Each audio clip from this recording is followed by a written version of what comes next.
Hello, Pirate family. And today is Friday, December 11th, and this is my weekly update for the week.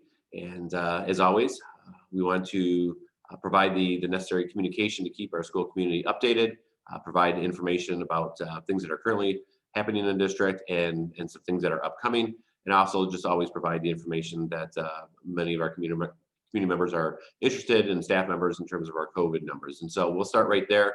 And we're going to start with just an update. Last week, we had 0 cases, both staff and students.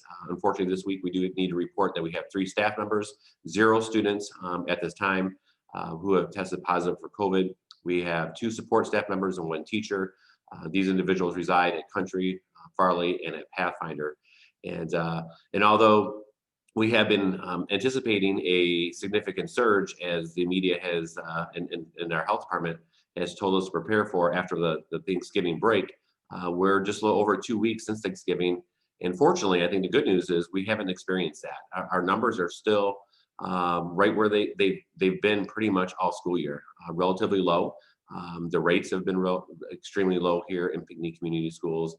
And once again, it's been just a little bit over 2 weeks since Thanksgiving, and we have not experienced that surge. And I don't think we're going to. I think if we're going to see that increase, we probably would have started seeing those numbers this week, and we just haven't done that. So that's good news. I think that's even good news throughout the county.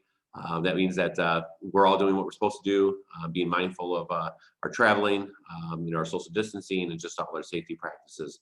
The other good news is that in the state, they are starting to see a consistent decline in cases and positive cases, and we're seeing the same thing here in Livingston County. And just over the last couple of days, the rate of infection has actually decreased a couple percentage points, and so we're hoping that that's the pattern that we will continue seeing, and even through the holidays that we have upcoming here.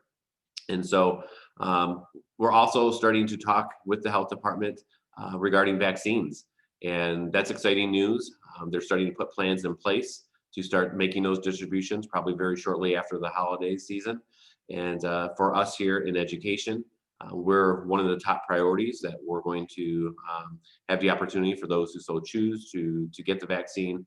And that's a light at the end of the tunnel that I think we've all been waiting for. My hope is that we're getting over the hump. It's definitely been a rough month or so throughout our state, throughout our country, obviously very concerning in many areas. But what we're looking for is moving forward, and we're on that path. And I do believe that with the vaccine that we're going to be able to start looking forward to bigger and better things. And that's exciting news. As you're well aware, the state health department did extend the mandate that we're currently under. So it was for 12 days, which means that our high school remains remote. The mandate goes to December 20th. Obviously, we're already going to be on break. That starts next week, next Friday, the 18th.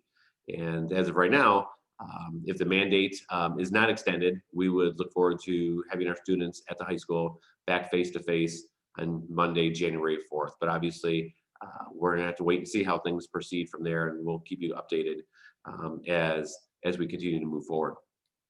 The Livingston County Health Department has provided a resource for staff and for adults aged, really targeting ages 19 through 65 to self-report. What's been happening throughout this process is we've had parents and we've had individuals who are connected to our school district just contact us, let us know that they're quarantining. They may have been identified as a close contact, and they let us know, but that information is not getting to the health department. And we know that the health department resources have definitely been stretched given the rise in cases.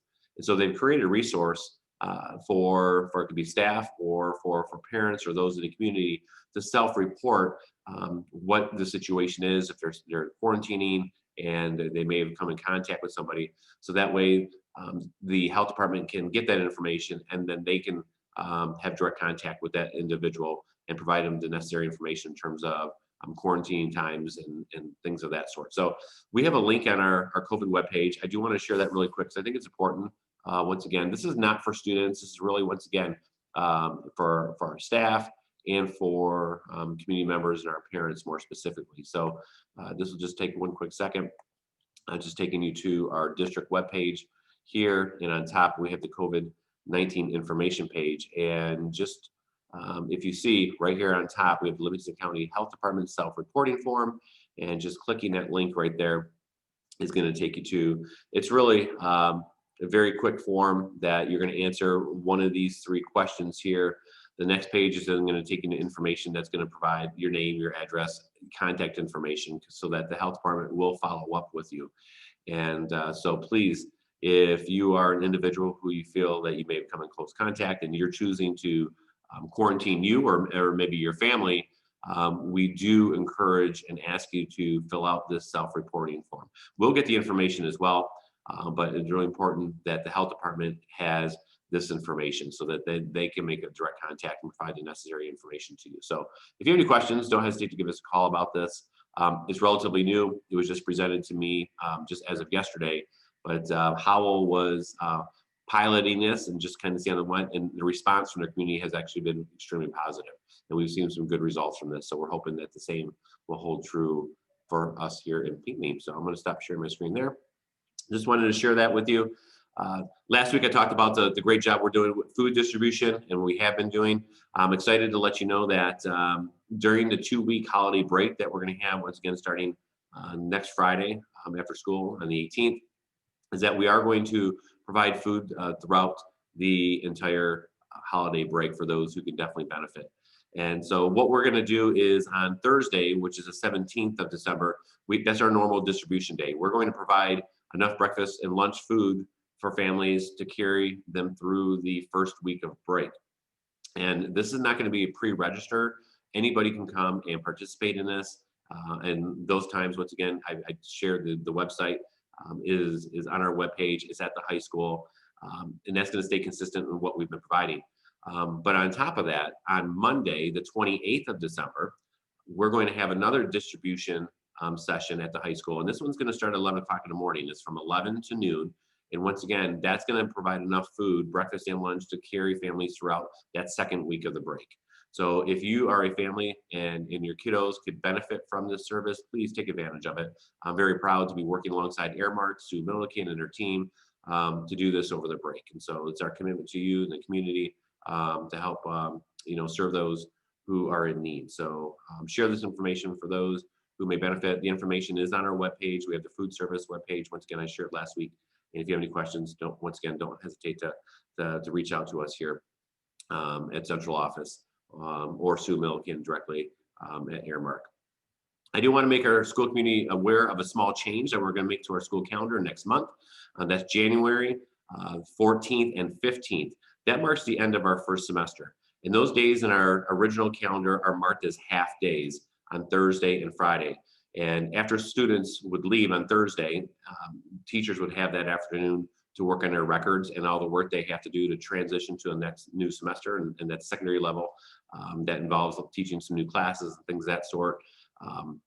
But because of the flexibility we have and the change in our normal schedule with Monday, Thursday face-to-face and Friday being remote, we wanted to modify things. And I think it's a win-win for our parents and our students and for our staff. And so what we're going to do is we're going to make Thursday, the 14th of January, a full day of instruction, just like it is right now. And that way, that eliminates the work parents have to do to find daycare. We don't have days are not really easy for parents because they're working all day.